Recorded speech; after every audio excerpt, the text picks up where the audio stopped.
Hello there. I dropped off for quite a while. Thank you if you're still here listening to my podcast. This is the Accept Then Achieve podcast. And I think there were multiple reasons that I stopped or missed several weeks of episode recordings. I have so much to catch you up on, but I'm trying to keep it brief and focused for this one. I will just say that I was gunning really, really hard for this amazing conference in Taiwan for Asian Wander women. Lots of Asian entrepreneurs and remote workers, and even just frequent travelers really seeing the world at their own pace and on their own terms was incredibly inspiring. And I made so many new friends and colleagues there and connections and collaborations. It just was so magical really because of how much we had in common and the commonality of our struggles and our experiences. And I just felt almost immediately understood by so many people. And again, there was quite a variety, as there is in any large gathering. I think there were almost 100 people, at least 50 or 60.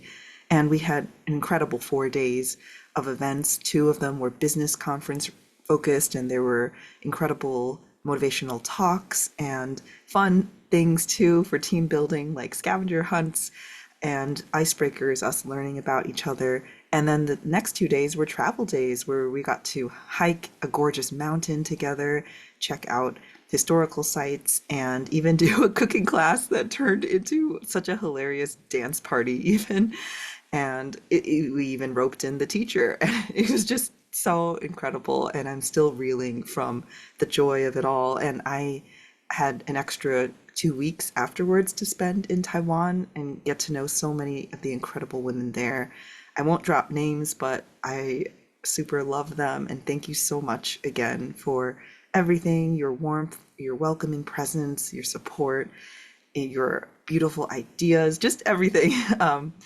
It's Taipei is an amazing place. Definitely a place I would recommend you check out either as a short-term visit or longer. You can nomad for up to 90 days depending on your passport. And anyway, it was just so incredible. And I will go into a different episode, I would say, on the power of community, especially for people like me. I know that while I'm introverted, there is a part of me that is a little bit more ambivert or extrovert. It likes being around people whom I feel close enough with and comfortable with that I could just fully be myself with. So maybe I'm a closet extrovert, who knows? But I don't think so. I definitely need time to recharge on my own as well. So, in any case, the community, I'm the kind of person who even loves to do chores with people. Like I feel like everything's better when shared. That's just my philosophy. I mean, you double the joys, you have the burdens. And of course, I don't need someone to accompany me to anything really. I've been solo traveling the world for 3 years now, but I have found that it is more enjoyable for me personally. But it depends on the company, though, too. I will say that caveat as well. And yeah, I think I'm definitely more in tune now with figuring out what is energizing company versus more neutral versus draining, and just being aware of all of that and being more conscious with how I spend my time and whom I share myself and my energy with. And I think that's how all of us navigate relationships, right? In this world, we're all these amazing puzzle pieces, really, and we fit naturally with some people. There are little jagged edges, no matter how weird or irregular they are, and others not so much, but that's nobody's fault, truly.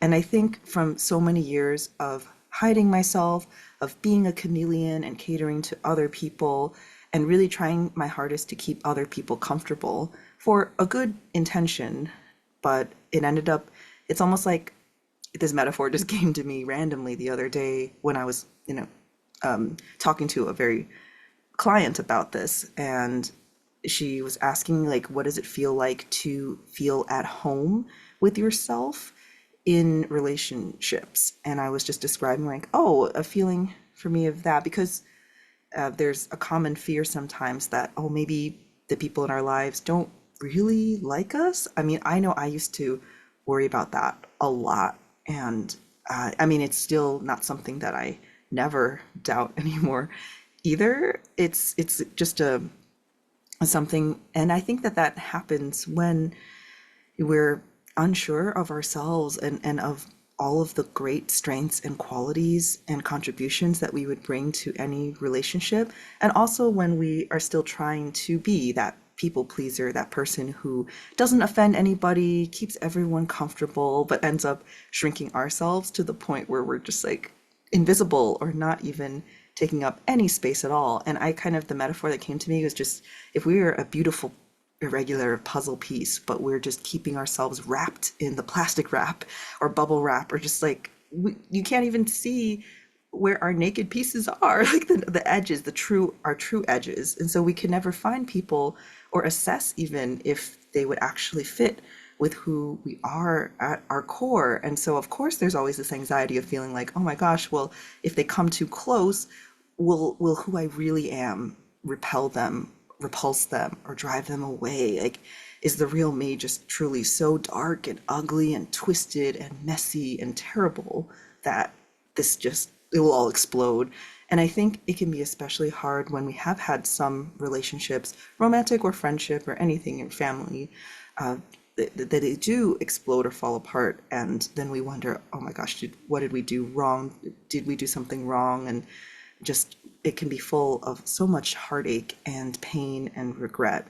And anyway, so it's just if we keep ourselves in our boxes or if we're wrapping ourselves up to try to cushion others from our jagged edges, then it's an incredibly lonely experience because we can never find who the weirdos who really do fit with our totally naked edges and who can totally see us too for exactly who we are at our core, and for us to be truly seen and known by somebody else. Like, that depth of connection is really priceless. I think it's one of the most beautiful things that we can have or experience in this world. But anyway, that's just my opinion. So I ended up rambling a lot about that.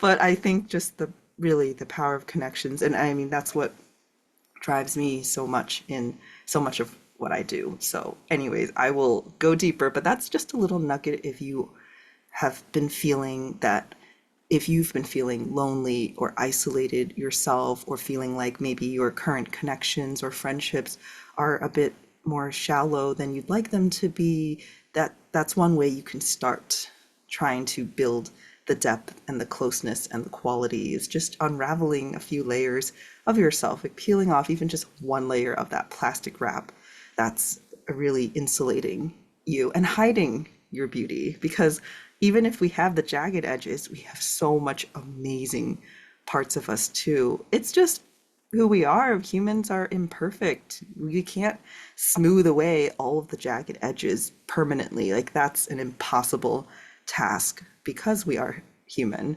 As much as we try, I know so many people definitely try really hard, but it's yeah, it's a task that will leave us endlessly frustrated if we're trying to aim for that level of perfection. So, anyways, I meant to talk about for this episode because it is already May, and May is such an important month for so many reasons. I don't know who designates these, by the way, but May is Mental Health Awareness Month, and it is also AAPI, Asian American Pacific Islander Heritage Month. So I was kind of like, wow, May should be my new favorite month because it is the intersection of so much of my life's work and passions and everything that I am doing, just with the whole advocating for mental health, especially for people who may have had a difficult culture that put a lot of pressure on them to be a certain way, or it could have been toxic or abusive or neglectful, at its extremes as well, or at least instilling a sense of you have conditional worth, like you have to excel and achieve or be someone who you're really not because your true self isn't okay in order to be considered good or worthy or successful or lovable. And so this is super close to my heart. And I feel like this has been in the works for a long time, but I'm glad that for 2024, I'm finally getting to birth this program that really is this culmination of everything, specifically for helping people overcome their mental health struggles, their inner critic that a lot of us develop when we've grown up in a not so supportive environment, or there may have been emotional immaturity from our caregivers. And again, not blaming anyone, because a lot of times these are passed down generationally through cycles. And I truly believe every caregiver does the best that they can for their children. But there are these incredibly damaging effects and aftermath of such upbringings. And so I really wanted to make a resource that would help be able to help and specifically address this in some way. So my program is called Tame the Tiger. There's a tiger. I'm trying out this background. I don't know if you can see it. This is the cover of my book, my memoir that I wrote a few months ago for Lunar New Year, for Dragon Year, called Why You No Doctor Anymore, honoring your family and yourself too. All about this topic, really. It's a memoir, but it's also a healing guide, and it does provide a preview into the kinds of exercises that we'll do in my program. There's a weekly lesson plan, there's a live session and Q&A where there will be one-on-one and group coaching and opportunities to ask questions, as well as messaging support the entire time during the whole duration of this 3-month program. I'm really excited for it and proud of it, and I'm glad that I have made different versions of it. There's a self-study version that's the cheapest option for people, but it doesn't have live support with it. But I think it's still better than nothing for people. And then you can do it in a live group cohort that I think I'll do every May. So once a year, we'll do this for mental health around this time of Mental Health Month for 90 days. And then there's the full one-on-one program, or even the one-on-one and group combined hybrid program that people can opt for as well. I just wanted to share it because it's like the love child of labor of love for me from my entire journey of recovering from my tiger parent upbringing. I would say is quite an extreme level. I finally did read that book, Battle Hymn of the Tiger Mom.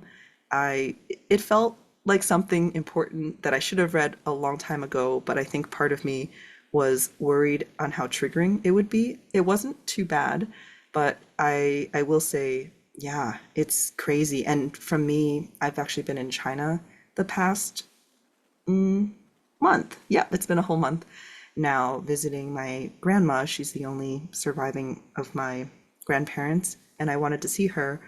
I try to every year or two, except with the pandemic, because we're just never sure when will be the last time. And I figured this is why I work remotely. This is why I care about being able to be there for my loved ones and not be trapped at work and not be able to live my life in the way that truly matters to me, that most aligns with my values. So I've been here and I've definitely talked with a lot of locals and also expats who have moved here who've also said that, yeah, the crazy cram schools and everything going on.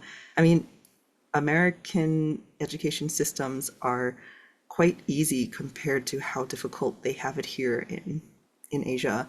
And so I would hope for this program to be able to reach many people from many different countries at some point, just to help with helping kids really unlearn that attachment to you need to be the best or you're nothing or you're garbage, and your worth.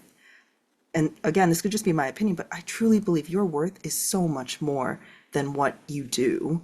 Like, it's only a small part of you. Your job, your grades, anything external, what you do for the world, even, like, there's so much emphasis, toxic emphasis on this toxic productivity and how we're lazy or stupid if or a bad person if we need to take some time to rest, or if we don't do something that is as prestigious or makes as much money or is difficult, like why is it noble to purposely choose the hardest career that you can? Or I don't know, it's just there are so many unquestioned rules that have been passed down or societal norms that I really think are outdated and need questioning. And I'm here to gently advocate for that. Maybe gently or not, sometimes not so gently.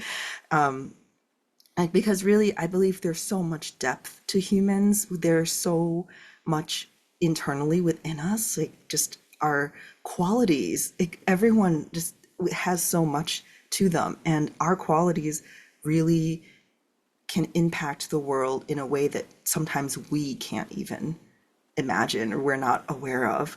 I love this. I'll include it in the cover art, I'll say, but it's just like a cloud being like, I have no purpose in life. I'm not doing anything. And he starts crying.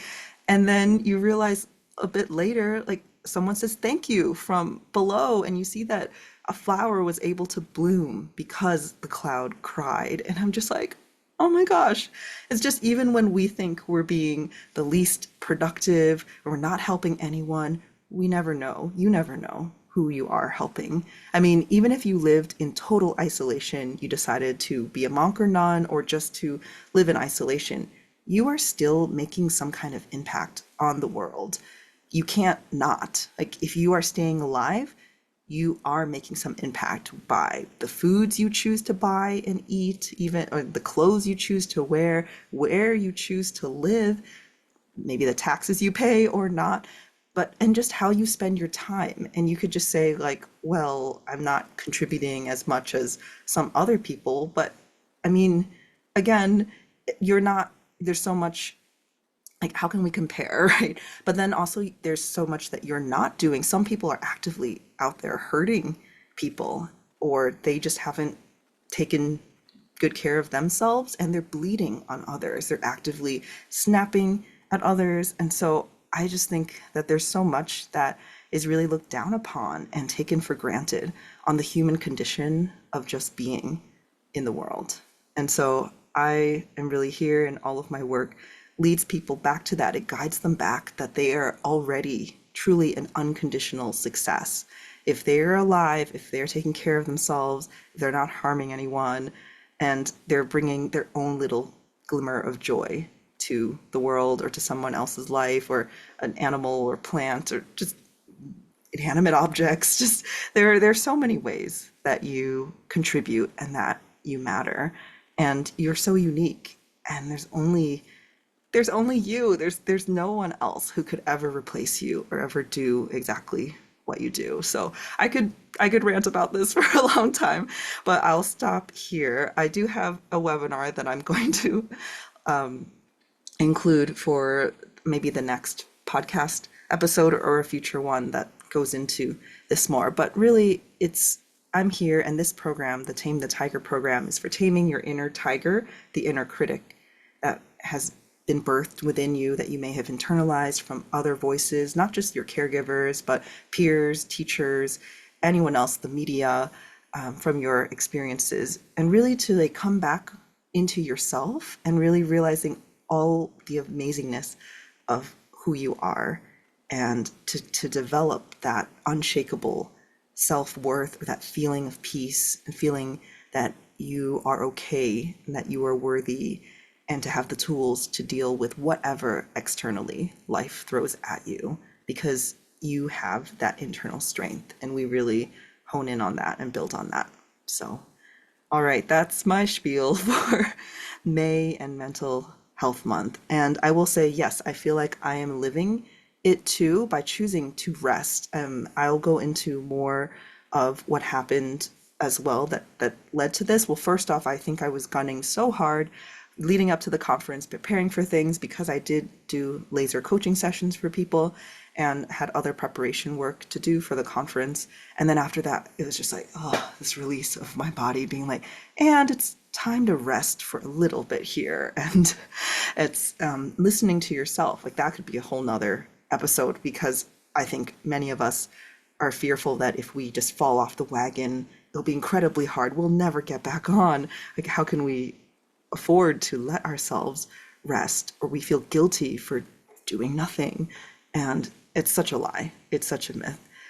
Rest is really important for us to be able to continue to be effective and to, yeah, just bring the quality back when we are able to refresh ourselves without getting to the point of burnout or overdoing it.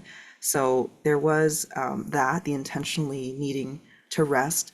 But as I mentioned before in a couple episodes, I nearly drowned in the ocean as well a couple months ago in Bali, and that really threw me for a loop too. And I'd been processing that, and I shared my thoughts in the people in my newsletter. I am not sure yet if I will share in this podcast because it is rather private.